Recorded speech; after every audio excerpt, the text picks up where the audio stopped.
Bonjour à toutes et à tous et bienvenue sur le podcast Ayurveda par Nat et Lorraine, le premier podcast francophone dédié à l'Ayurveda. Yoga, méditation, cuisine, épices, phytothérapie, respiration, massage, repos, digestion, saison, curcuma, graines de fenouil. Tout ça, c'est de l'Ayurveda. Nous sommes étudiantes à l'école Gaia Veda pour devenir praticiennes en Ayurveda. Nous vous proposons un podcast bimensuel sous la forme d'interviews ou de sujets co-animés pour vous permettre de découvrir cette pratique et l'adopter dans votre quotidien. Êtes-vous prêts pour ce moment de détente et de bien-être rien que pour vous ?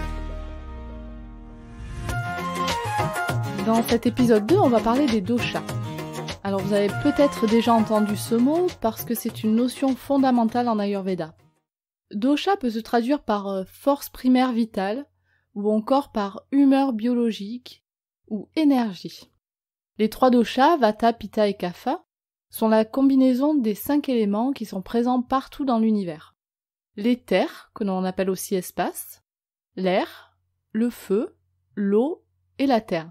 Chaque être humain à sa naissance est constitué d'une proportion différente de ces 5 éléments, et donc d'une proportion différente des 3 doshas, ce qui va rendre chaque personne unique. Les doshas sont responsables de tous les processus physiques, physiologiques et psychologiques dans le corps humain, et leur présence est donc la condition de la vie. Et leur déséquilibre, à l'inverse, est considéré comme la source de la maladie. Le concept des doshas est donc fondamental pour observer et pour comprendre comment nous fonctionnons sur le plan de notre anatomie et de notre physiologie, mais aussi pour comprendre les causes de nos symptômes. Dans cet épisode, nous répondons aux questions suivantes. Comment les 3 doshas, Vata, Pitta et Kapha, peuvent-ils nous aider à comprendre tout ce qui se passe dans la nature et plus précisément chez l'être humain ?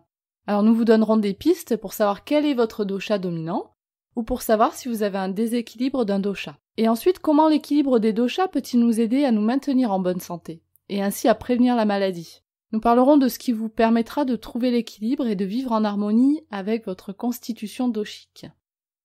Comme vu en intro, il y a 3 doshas, qui sont la combinaison des 5 éléments présents dans toute matière dans l'univers. Les 5 éléments sont l'éther, que l'on appelle aussi espace, l'air, le feu, l'eau et la terre. En sanskrit, nous les appelons Pancha Mahabhutas. Pancha signifiant 5, Mahabhutas, éléments. L'être humain est un microcosme de l'univers. Alors, les 5 éléments sont bien présents dans le corps humain. L'éther ou l'espace correspond aux espaces dans le corps, comme les cavités buccales ou nasales, mais c'est aussi ce qui permet toute la circulation dans le corps, puisque sans espace, rien ne peut circuler. L'élément air correspond à tous les mouvements dans le corps. La respiration, les pulsations cardiaques, également les mouvements de notre système nerveux. Le feu, lui, gouverne tout le métabolisme à travers la digestion, la température corporelle ou encore le processus de la pensée. L'élément de l'eau est représenté par tous les fluides du corps, comme par exemple les sécrétions digestives, le mucus ou le plasma. Enfin, l'élément terre correspond à toutes les structures solides dans notre corps. Les os, le cartilage, les dents, la peau. Ainsi, les doshas sont chacun la combinaison de 2 éléments. Le dosha Vata correspond aux éléments air et éther. Et Vata représente l'énergie du mouvement. Dans le corps et l'esprit, Vata va permettre la respiration, les pulsations cardiaques, l'équilibre des fonctions des tissus et des organes, la coordination des sens et tous les mouvements en général. Quand Vata est équilibré, il permet la créativité, la flexibilité, l'adaptabilité, mais en déséquilibre, il provoque des symptômes comme la peur, l'anxiété ou l'insomnie. Pitta, lui, correspond aux éléments feu et eau, et il représente l'énergie de la transformation. Il va régir tout le métabolisme, la digestion, la nutrition, l'assimilation des nutriments, et toute la transformation de chaleur dans le corps. Au niveau du mental, Pitta régit l'intelligence, le courage et toutes les perceptions mentales. Quand Pitta est équilibré, il va permettre une bonne digestion tant sur le plan physique que mental, mais en état de déséquilibre, il va entraîner de la colère, la jalousie et des symptômes comme des inflammations ou des brûlures. Enfin, Kapha correspond aux éléments eau et terre. Kapha, c'est l'énergie de la stabilité, de la lubrification. Il permet la cohésion de la structure du corps, il apporte la lubrification des articulations, l'hydratation de la peau et donne de la stabilité à toutes les fonctions du corps et de l'esprit. Quand il est en équilibre, Kapha va apporter le calme et l'endurance. En déséquilibre, il va entraîner une lourdeur qui peut s'exprimer par de la prise de poids, de la léthargie ou encore de la congestion. Pour maintenir ces doshas en équilibre dans notre corps et notre esprit, il faut chercher à diminuer un dosha qui serait en excès. Pour cela, on va utiliser ce que l'on appelle en sanskrit les gunas. Les gunas sont des attributs, des qualités, des adjectifs qui permettent de décrire toute chose matérielle ou immatérielle dans l'univers. Tout peut être observé et décrit selon les gunas. Ces gunas fonctionnent par paires d'opposés, comme froid ou chaud, sec ou humide, léger ou lourd, tout en étant relatif. Par exemple, si on parle du temps qu'il fait, on peut dire que le temps est froid, mais moins froid qu'hier, ou plus froid que dans d'autres pays, légèrement humide, etc. Et les 3 doshas vont avoir chacun leur guna, ce qui va nous permettre de les décrire. Alors on va décrire Vata comme étant principalement sec, léger, froid et mobile. On va décrire Pitta comme étant principalement chaud, huileux et léger. Et Kapha comme principalement froid, huileux, lourd et lent. Ces attributs, nous allons les retrouver dans la description que nous allons faire des différentes personnalités Vata, Pitta et Kapha. Donc vous allez certainement vous reconnaître un peu ou beaucoup dans la description de chacune des personnalités. C'est tout à fait normal puisque, comme nous l'avons vu, nous portons tous en nous les 3 doshas, mais dans des proportions différentes et avec des manifestations différentes. Une personne Vata va être dominée par l'élément air. Ses principaux attributs sont sec, léger, froid et mobile. Physiquement, la personne Vata sera donc plutôt mince, avec des os proéminents, soit grandes, soit petites, avec une tendance à perdre du poids ou au contraire des difficultés à en prendre.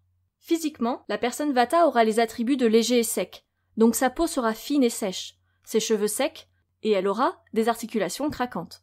Le métabolisme Vata est irrégulier, avec un appétit variable, des urines et une transpiration peu abondante, des selles irrégulières, qui peuvent être douloureuses, et une tendance aux flatulences ou à la constipation. Le sommeil de la personne Vata est léger, avec une tendance à l'insomnie et des rêves agités, voire des cauchemars. Psychologiquement, Vata, c'est la personne créative, c'est l'artiste, qui aime avoir de nombreuses idées et de nombreuses activités, et peut passer de l'une à l'autre rapidement, mais sans forcément aller au bout de ses projets, parce que le changement l'appelle. La personne Vata ne veut pas s'ennuyer, et peut changer souvent d'orientation professionnelle, de lieu de vie, ou encore de partenaire. Lorsque Vata est équilibré, la personne est énergique, enthousiaste, aime et s'adapte facilement au changement, et elle a une compréhension rapide. Mais si Vata est perturbé, alors la personne peut devenir indécise, confuse, hyperactive, perturbée, avec une tendance à l'anxiété ou à la peur. La personne Pitta est principalement dominée par les gunas légers, chauds, huileux, et par l'élément feu. Physiquement, c'est une personne qui est modérément développée, plutôt harmonieuse, avec de bons muscles. Son visage sera avec un teint plutôt rougeâtre, un regard pénétrant, et des cheveux qui grisent ou blanchissent vite. Le métabolisme Pitta est fort, puissant, avec un grand appétit et une élimination abondante au niveau de la transpiration, des urines et des selles. La personne Pitta aura souvent de la diarrhée et des sensations de brûlure. Psychologiquement, le Pitta est le dirigeant, le décideur. Il aime les activités réfléchies, à la recherche d'un but. Il est capable de motiver, de convaincre, et il aime l'action. Un Pitta équilibré est une personne intelligente, perspicace, avec une faculté d'analyse et de synthèse. Elle sera également chaleureuse et amicale dans ses relations. En revanche, déséquilibré, le Pitta sera coléreux, dominant, agressif, jusqu'à une tendance à la destruction violente. La personne Kapha est dominée par l'élément eau et porte principalement les attributs de froid, huileux, lourd et lent. Physiquement, la personne Kapha aura une carrure robuste, avec une tendance à la prise de poids. Le visage et les éléments du visage seront ronds, charnus, avec un regard tendre et rassurant. La cage thoracique est développée et large chez les Kapha, avec une poitrine généreuse pour les femmes. L'appétit de Kapha est constant, mais assez faible, et l'élimination est modérée, avec une tendance à des urines et des selles pâles ou blanchâtres. Psychologiquement, quand la personne Kapha est équilibrée, c'est une personne stable, qui aime prendre soin de l'autre. C'est quelqu'un de généreux, de dévoué et plein d'amour et de compassion. Contrairement à Vata, Kapha n'aime pas voyager, et préfère le confort de sa maison et un environnement calme et stable, avec des activités lentes. Un kapha déséquilibré va souffrir d'un besoin de sécurité ou d'attachement. Il sera avide ou matérialiste, avec le besoin de conserver, que ce soit ses biens matériels, son argent. La lourdeur de kapha peut se transformer en paresse ou en léthargie. Alors comment savoir quel est mon dosha dominant? Bien, chaque personne va naître avec les 3 doshas, vata, pitta et kapha, dans des proportions différentes. Et en réalité, cette combinaison va s'opérer bien avant notre venue au monde, et même avant notre conception, puisque notre dosha dépend entre autres de celui de nos parents, de leur style de vie et de leur alimentation, mais également d'autres facteurs au moment de la conception, comme l'horaire ou la saison. Ce dosha dominant au moment de notre naissance s'appelle prakruti. C'est notre constitution, qui va rester la même tout au long de notre vie. Pour certaines personnes, un dosha peut être très prédominant, c'est ce qu'on appelle les types purs, vata, pitta ou kapha. Et pour d'autres personnes, 2 des 3 doshas peuvent être dominants. Dans ce cas, on parle de type double, vata pitta, pitta kapha ou vata kapha. Et plus rarement, une personne peut naître avec une proportion équivalente des 3 doshas. On dit alors qu'elle est tridoshique, vata, pitta, kapha. Au cours de la vie, tant que les doshas sont équilibrés, c'est-à-dire qu'ils restent dans des proportions identiques à celles de notre prakruti, alors tout va bien, nous sommes en bonne santé car notre corps est à même de réagir correctement pour pallier à la maladie. Mais certains facteurs, comme l'alimentation, l'environnement ou notre style de vie, peuvent venir apporter un déséquilibre que l'on appelle vikruti, qui correspond à l'état actuel des doshas, à notre condition actuelle, qui est différente de notre constitution de naissance. Et c'est ce déséquilibre qui est à l'origine des symptômes et de la maladie. Alors notons que le dosha en déséquilibre peut être différent de notre constitution. Par exemple, je peux être une personne vata qui va avoir un déséquilibre pitta ou kapha. Alors comment savoir quelle est ma constitution de naissance? Et le cas échéant, savoir quel est mon dosha en déséquilibre? Eh bien le meilleur moyen, c'est d'aller consulter un ou une praticien ou praticienne en Ayurveda. Grâce à un bilan complet, à l'aide de différentes techniques, comme la prise de pouls, l'examen de la langue, le ou la praticien ou praticienne saura déterminer votre constitution et votre éventuel déséquilibre et vous donnera des conseils notamment en matière d'alimentation et d'hygiène de vie. Un autre moyen, qui peut être une première étape avant d'aller consulter, c'est de faire un test de constitution que vous trouverez sur Internet. Alors il existe de nombreux tests, on vous mettra d'ailleurs des liens sur notre site Internet. Et lorsque vous répondrez aux questions, n'oubliez pas que votre dosha de constitution n'est pas forcément le même que celui qui est déséquilibré. Alors si vous avez des symptômes ou une maladie, vous pouvez répondre aux questions en pensant à votre enfance ou aux périodes où vous étiez en bonne santé. Là, vous obtiendrez une proportion qui correspond à votre constitution de naissance. Par exemple, 60% vata, 20% pitta et 20% kapha. Alors, dans ce cas-là, vous êtes de constitution vata. Si vous obtenez 43% vata, 40% pitta et 16% kapha, alors vous êtes de constitution double, vata, pitta. Nous allons voir maintenant quelles sont les causes et les manifestations des déséquilibres. Le semblable augmente le semblable, donc tous les facteurs exogènes ou endogènes, dont les qualités sont les mêmes que celles d'un dosha, tendront à augmenter ce dosha. Par exemple, tout ce qui est chaud, huileux et léger augmente pitta. Tout ce qui est sec, léger, froid et mobile augmente vata. Tout ce qui est froid, huileux, lourd et lent augmentera kapha. Une des premières causes de déséquilibre réside dans les facteurs émotionnels et mentaux. Les émotions, telles que la peur et l'anxiété, augmentent vata. La colère et l'irritabilité augmentent pitta. L'amour et la sensiblerie augmentent kapha. Une autre cause très importante réside dans l'alimentation. Les plats trop épicés ou piquants, la nourriture chaude, a tendance à augmenter pitta. Si je mange des aliments secs ou froids, comme des galettes de riz, j'augmente vata, qui est déjà sec. Pour kapha, toute nourriture grasse ou sucrée va augmenter ce dosha. Une autre cause de déséquilibre peut être le mode de vie. Dans notre société contemporaine, nous vivons souvent dans un environnement soumis à des pratiques compétitives sur les plans social et professionnel, qui ont tendance à produire beaucoup de chaleur, et donc à augmenter pitta, dans notre corps et dans notre esprit. Mais c'est vata qui a tendance à être le plus déséquilibré, à cause d'horaires irréguliers, du manque de sommeil, de nombreux déplacements, d'activités rapides ou trop variées, ou encore de la vitesse que nous nous imposons dans notre rythme de vie. L'environnement également peut être source de déséquilibre. Par environnement, nous entendons celui de la maison et le climat extérieur, ainsi que la saison. Par exemple, vivre dans un climat sec et froid, comme en haute montagne, peut aggraver Vata. Vivre dans une pièce humide aura tendance à augmenter Kapha. L'été, qui est une saison chaude, nous risquons une augmentation de Pitta. Les rythmes naturels sont également soumis au mouvement des doshas. Kapha, Pitta et Vata se succèdent dans tous les cycles de la nature, tels que le cycle de la vie, l'enfance, l'âge adulte et la vieillesse, les cycles du jour et de la nuit et les cycles des saisons. Alors comment se manifeste un dosha en déséquilibre? Le déséquilibre des doshas, c'est la cause de la maladie et en fonction du dosha en déséquilibre, différents symptômes peuvent apparaître, qui sont les signes que la maladie peut potentiellement s'installer. L'un des premiers signes d'un déséquilibre de Vata, c'est l'apparition de mouvements variables ou irréguliers, parce que Vata est responsable du mouvement dans le corps et dans l'esprit. Des symptômes d'irrégularité peuvent survenir alors, comme une irrégularité dans les selles, un appétit irrégulier, un sommeil irrégulier ou encore de l'instabilité mentale. Les autres signes d'un déséquilibre de Vata sont l'augmentation générale des gunas de Vata, des qualités de Vata dans le corps et dans l'esprit. En particulier, la sécheresse et le froid se manifestent, ce qui peut se traduire par des symptômes comme une bouche sèche, une gorge sèche et rugueuse, une sensation de sécheresse ou des gaz dans le système digestif. Concernant les déséquilibres Pitta, comme nous l'avons vu, Pitta est responsable du métabolisme dans le corps par l'action du feu. Et lorsque Pitta est en excès, les premiers signes sont donc un changement dans le métabolisme de base et la sensation de brûlure ou d'inflammation. Alors, les symptômes les plus courants sont des sensations de brûlure dans le système digestif, des inflammations ou des abcès, des selles rapides, incontrôlables ou de la diarrhée, ou encore des émotions violentes.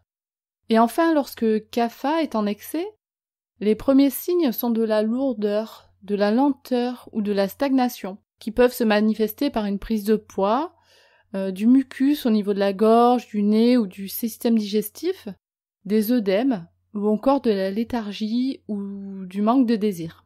Mais alors comment maintenir les doshas en équilibre ou corriger un déséquilibre? Lorsque les doshas sont équilibrés, cela signifie que leur combinaison est identique à votre constitution de naissance, votre prakruti, et que vous vivez en harmonie avec vos besoins, que votre corps est capable de se protéger contre les maladies. Trouver cette harmonie passe par une connaissance approfondie de soi, par l'observation de nos comportements physiologiques et psychologiques. À partir de cette compréhension, chacun peut alors adopter un mode de vie, une alimentation et des actions en adéquation avec ses besoins uniques. Le déséquilibre, au contraire, provient de mauvais choix que nous faisons en matière d'hygiène de vie, de nourriture, de comportement. Mais l'Ayurveda nous apporte les connaissances pour corriger ces déséquilibres. Lorsque nous essayons d'équilibrer les doshas, nous ne cherchons pas à faire en sorte que les 3 doshas soient au même niveau. Ce serait comme imaginer que tous les êtres humains soient strictement identiques. Nous cherchons plutôt à revenir, encore et toujours, à notre point d'origine, la Prakruti. Pour y parvenir, l'Ayurveda met à notre disposition de nombreuses ressources. La première d'entre elles, qui devrait être appliquée par tout le monde, s'appelle Dinacharya. Nous en parlerons très prochainement dans un épisode qui sera consacré à cette notion. Mais en bref, la Dinacharya est un ensemble de rituels et de pratiques pour le corps et pour l'esprit qui sont effectués au quotidien et qui nous permettent, lorsqu'ils sont effectués avec constance, de maintenir un équilibre avec les cycles naturels des doshas. Parmi ces pratiques, on peut noter de se gratter la langue le matin avec un gratte-langue pour éliminer les toxines accumulées pendant la nuit. De nombreux autres outils nous permettent de retrouver l'équilibre des doshas et nous consacrerons à chacun d'entre eux un épisode. Voici une partie des différents moyens d'action. L'hygiène de vie, le rythme de vie, le régime alimentaire, l'utilisation des différentes saveurs et des épices, les plantes. Voyons maintenant, lorsqu'il y a un déséquilibre d'un dosha, comment on peut faire pour réguler, permettre à ce dosha de revenir à l'équilibre. Toujours en se basant sur l'idée que le semblable augmente le semblable et que l'opposé le diminue.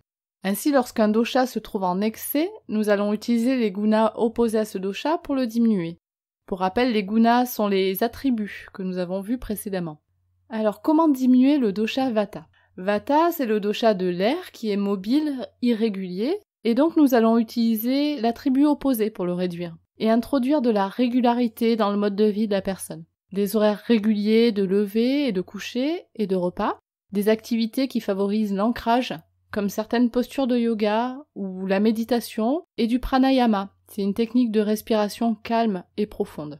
Vata étant sec, froid et léger, Nous proposerons également de faire régulièrement des automassages à l'huile de sésame, qui est chaude et nutritive, qui va permettre de nourrir le corps à travers le tissu de la peau.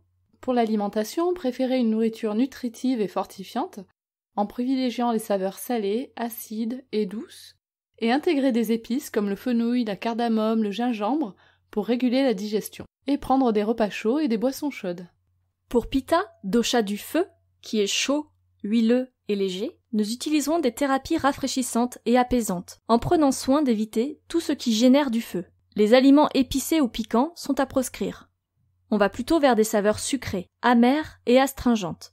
Pitta est celui qui digère la plus grande quantité d'aliments, et le seul qui peut manger des aliments crus et froids. Pour les assaisonnements, on préférera pour Pitta les épices rafraîchissantes ou douces, comme la menthe, la coriandre, le fenouil, le curcuma. Dans l'hygiène de vie, évitez l'exposition au soleil ou à la chaleur. Pratiquez des activités qui mènent à l'apaisement et pratiquez le yoga de la connaissance. Enfin pour Kapha, le dosha de l'eau, qui est froid, huileux, lourd et lent, on utilise des pratiques qui visent à réduire, à alléger, stimuler, assécher et nettoyer. La plupart du temps, il est nécessaire d'effectuer un régime amaigrissant, avec des saveurs amères, piquantes et astringentes. Des repas chauds et légers, assaisonnés avec des épices piquantes, comme le piment de Cayenne, le poivre noir, le gingembre sec, qui vont stimuler la digestion. Dans l'hygiène de vie, de la même manière, on va prévoir des activités stimulantes, comme des séances de yoga énergiques, des exercices tonifiants. On peut stimuler Kapha également grâce à des activités visant à apporter du changement, de la nouveauté, des nouveaux projets, des voyages, etc. Nous arrivons à la fin de ce deuxième épisode. Vous vous êtes peut-être reconnu dans un ou plusieurs doshas. Si c'est le cas, n'hésitez pas à nous le dire en commentaire. Et pour ceux qui doutent encore, vous trouverez le lien d'un très bon questionnaire fait par Ayurveda France sur notre site. Merci pour votre écoute. Si comme nous vous aimez cette idée de podcast sur l'Ayurveda, n'hésitez pas à nous encourager avec une note ou un commentaire sur votre plateforme d'écoute de podcast et bien sûr, en vous abonnant au podcast.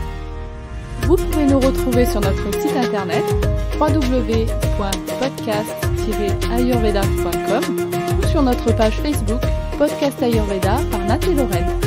À très bientôt!